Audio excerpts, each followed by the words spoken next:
Good evening, you're watching the Indian Express and we are back with our daily updates on the Bihar elections.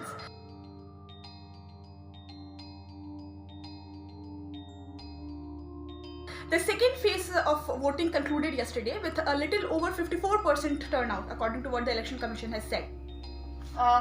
Yesterday we brought you our correspondents from the ground discussing the Bihar election, and today we are back with our daily updates, our daily 3 updates. So the first thing we have for you today is that Nitish baiting at his rallies continues, so much so that his main rival and the Mahagathbandhan CM candidate Tejasvi Yadav has had to rise to his defense. Yesterday at a rally, onions were thrown at Nitish Kumar. This is not the first time that he has faced trouble at his rallies. Earlier in his election rallies, people had gathered chanting slogans in support of Lalu Yadav. But yesterday it went a bit further and onions were thrown at him. Before this, a slipper has been thrown at him. And Nitish yesterday urged the crowd to keep throwing. He said, "Khoob feko." He said that 6 times actually. And later in the day, Tejasvi Yadav tweeted criticizing the incident, and he said that the incident was entirely unwarranted and unwanted, undesirable. He said that in a democracy, the only way to register opposition to a leader is by exercising the right to vote, and that such incidents are simply not desirable. Tejasvi, in another interview, has also claimed that Mahagathbandhan is going to win 170 seats in this election, which is a very ambitious comment given that the total number of seats in the Bihar Assembly are 243. The second thing we have for you today is an analysis of the criminal cases against the candidates for whom voting was held yesterday. So we are only talking about the candidates in the second phase, not overall the number of candidates.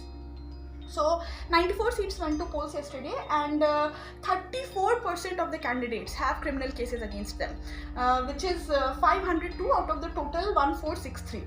About 27% of these have serious criminal charges against them. Serious charges are non-bailable offences that have at least a 5-year jail term as punishment if convicted. Now, among the candidates who have criminal cases, not serious, the criminal cases, 64% are from the RJD, which is the highest, 63 are from the BJP, the Congress has 58% such candidates, and the JDU has 47% such candidates. This data is from ADR, Association of Democratic Reforms, which analyzes the poll affidavits of the candidates. So these are cases that the candidates have themselves declared in their poll affidavits. Now, the third thing that we have for you today is something that is very important to Bihar life and consequently to Bihar elections, which is caste.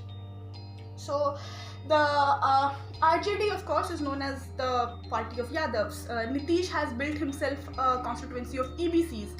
But the thing about the social justice politics of Bihar has been that while the traditionally backward castes have become politically assertive and to a degree socially assertive, and this in itself is very important, the assertion has not brought them things like jobs or education opportunities.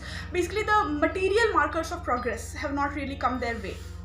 But what it has led to is this huge resentment among upper castes who dominate in a lot of other important fields such as salaried jobs or land ownership. But there is this complaint that they have been politically sidelined. And in this election, we have this very interesting trend of the national parties, BJP and Congress, trying to tap into this resentment. They have fielded a lot of upper castes not just one of the parties, as I said, both BJP and Congress are trying to tap into this resentment. So Christoph Chaffalot for the Indian Express has broken down this data, and as the figures stand, of the 110 seats on which the BJP is contesting, it has fielded upper castes on 51 seats, which is 46%. And the Congress of the 70 seats it is contesting has given tickets to upper castes on 33 seats, so which is almost 50% of the seats that it is contesting. And then of course we have the LJP, which has fielded candidates only in seats where JDU is contesting, not the BJP, and JDU has fielded more backward castes than the BJP. So the LJP factor may also to a degree influence the caste makeup of the new assembly that is sworn in. So how these calculations work out for all the parties will only be clear on November 10. Till then, keep watching the Indian Express. Thank you.